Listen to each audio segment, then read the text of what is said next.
I need you to picture something real quick. You're at a gas station, pump 4, some random Tuesday. Next to you, a brand new Ford F-150, the big one, chrome everywhere. Still has that paper plate taped in the back window. Pump 6, a 2013 Corolla. Coffee stain on the seat. Check engine light that's clearly been on since the Obama administration. Quick question. Which guy do you think has more money in the bank? Yeah, same answer everyone gives, and that's the whole problem. Because that instinct is wrong more often than it's right, and once you see why, you can't unsee it. Here's what actually tends to be true. And I mean, this isn't some hot take, this is just math. The guy in the truck, there's a real chance he's 4 days from a missed payment. The guy in the Corolla, there's a real chance he's got more sitting in an index fund than most people make in 5 years. I used to be the truck guy, kind of. Not literally a truck, but, you know, what I mean. I spent most of my 20s thinking the goal was to look like I had it figured out. New phone every year, restaurant 3 nights a week because, quote, I deserve it. A car I couldn't really afford, but the payment wasn't that bad. And I remember the exact moment it clicked for me. I was helping a buddy move. His uncle came by to drop off some boxes. Older guy, flannel shirt, drove a truck that had to be 20 years old, the kind with the bench seat. Turns out this man owned 3 rental properties outright. Paid cash for all of them, overtime. And I remember thinking, wait, this guy could buy literally any car on that lot, and he's driving that? That's when I actually started paying attention to the numbers instead of the vibes. So let's talk numbers for a second, because they're honestly kind of wild. Something like 60% of Americans are living paycheck to paycheck right now. That's not shocking on its own. Everyone kind of knows that. What is shocking is that a huge chunk of people making 6 figures, like $100,000 a year or more, are in that exact same boat, almost 40% of them. Read that again.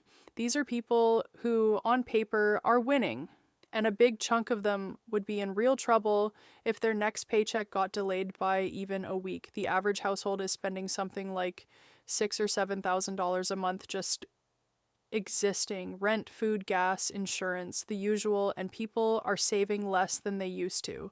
We're talking roughly half the savings rate of a generation or two ago. So we're making more in a lot of cases and keeping less of it. That's not an accident, that's a choice, even if nobody frames it that way in the moment.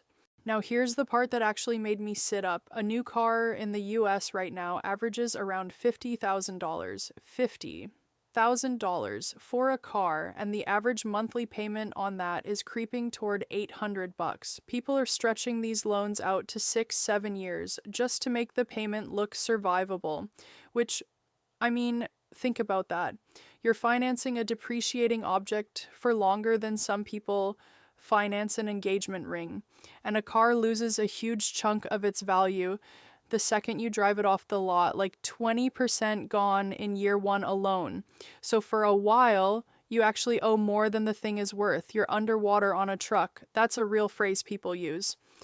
Okay, so here's the fun part, the part where I do a little math with you. Let's say instead of that $800 car payment, you drive something paid off, nothing fancy, just something that runs. And you take that same $800 and you dump it into an index fund every month instead, just a boring one, S&P 500, whatever. At a normal long-term average return, that turns into over $100,000 in 10 years. Keep doing it for 30 years. You're looking at close to $1 million. $1 million. So the choice was never really nice truck versus boring car. The real choice, the one nobody says out loud, was nice truck now or damn near $1 million later. Every single time you finance the appearance of wealth, you're borrowing against the actual thing, and it's not just cars, it's houses too. Bigger house means bigger property tax, more to heat, more to furnish, more stuff you didn't need until the house made you feel like you needed it. It's credit cards sitting around 20% interest, where people are basically paying rent to look like they can afford their own life. There's actually a study, a pretty famous one, if you're into personal finance stuff. It looked at real American millionaires, actual net worth millionaires, And it found that most of them don't drive luxury cars. Like the vast majority, they buy used, they keep cars until they die, mechanically speaking. Something like a quarter of them have never even owned a car from the current model year. Meanwhile, the average net worth for a typical American household is way lower than people assume. We're talking under $200,000 when you actually look at the median, not the average, because a small group of ultra wealthy people skew the average way up.